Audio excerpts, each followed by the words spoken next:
I sure do love talking about movies in this place, and I'm so glad I was able to connect with a couple of people before the service to see what people are watching these days. Harry Potter, Downton Abbey, and at the Gillman house, Legally Blonde. So, we just finished. We watched the first Legally Blonde movie. We just finished the second one last night. And in this movie, the main character, Elle Woods, a passionate lawyer played by Reese Witherspoon, discovered that her beautiful dog, beautiful Chihuahua, Bruiser's mother, is being used for animal testing by a cosmetics company for political gains.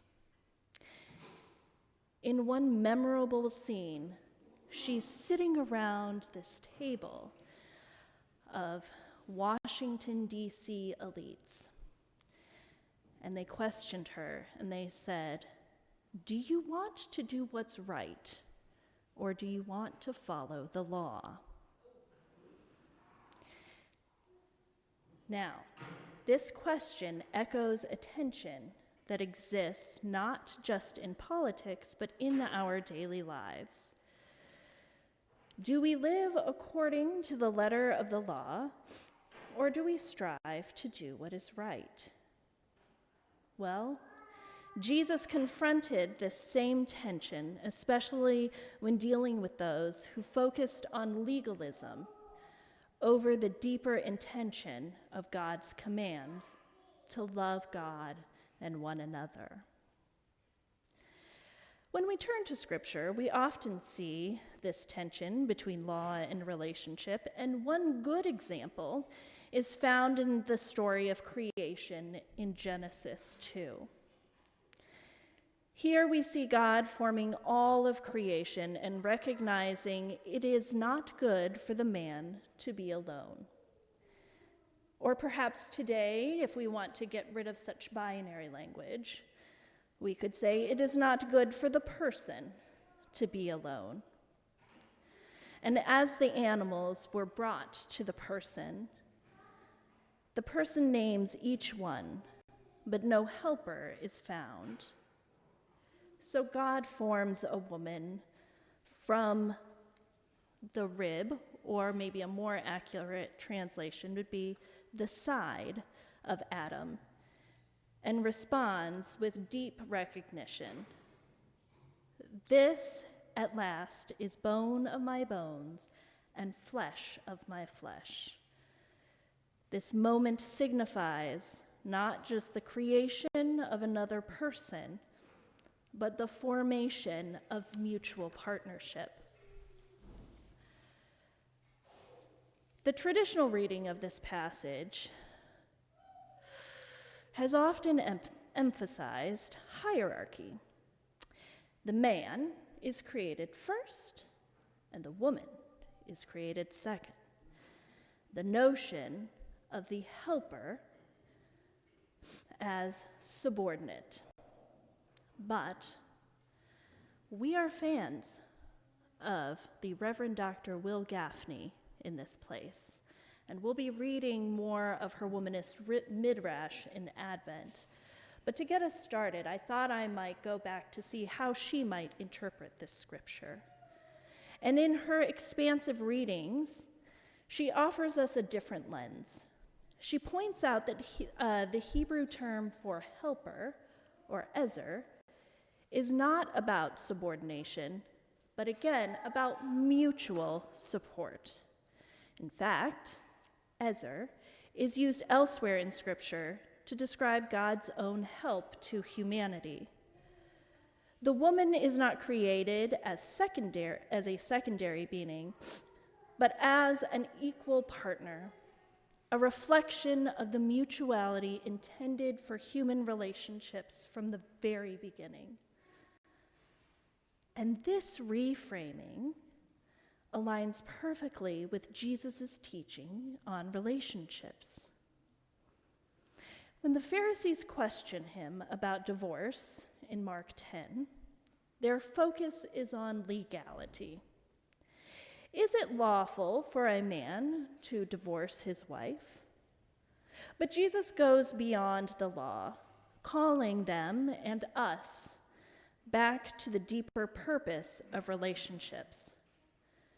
He reminds us that God's original design for marriage was not about power or domination, but about unity and mutual self-giving. Jesus is pointing us back to the type of partnership Will Gaffney highlights in Genesis, where equality and mutuality are foundational. Jesus isn't simply offering a critique of the legalistic approach to divorce. No, he is calling us to reimagine relationships where in marriage or in the broader community, any relationship is a reflection of God's covenant with humanity. And the hardness of heart that he mentions reflects the patriarchal systems that allow men to treat women as disposable. Moses permitted divorce, not as a blessing, but as a concession to these hardened systems. This teaching applies not just to marriage, but as I said, to all of our relationships. As Christians, we are called to move beyond systems that uphold privilege and marginalize others. We're called to build relationships rooted in justice and compassion, relationships that reflects God's original intention for mutuality, for partnership, and for care. And in today's world, many seek to create laws based on narrow, patriarchal interpretations of Scripture, particularly when it comes to marriage and family. Oh, church, we have seen a lot of this lately. These legalistic approaches often ignore the deeper call to equity and justice. But God's love transcends the borders of nations and lands. God is not here to serve just America, but to serve all people in all places and at all times. And Will Gaffney reminds us that God's creation of humanity was a call to mutual partnership, not domination and not hierarchy. And just as Elle Woods was asked whether she wanted to do what was right or to follow the law, we too are asked to make these same choices daily. Will we choose to follow legalistic systems that divide and oppress? Will we vote? Or will we, like Jesus, embrace the law, embrace the spirit of the law, which is the call to love, the call to respect, and the call to maintain relationships built on equity, care, and justice?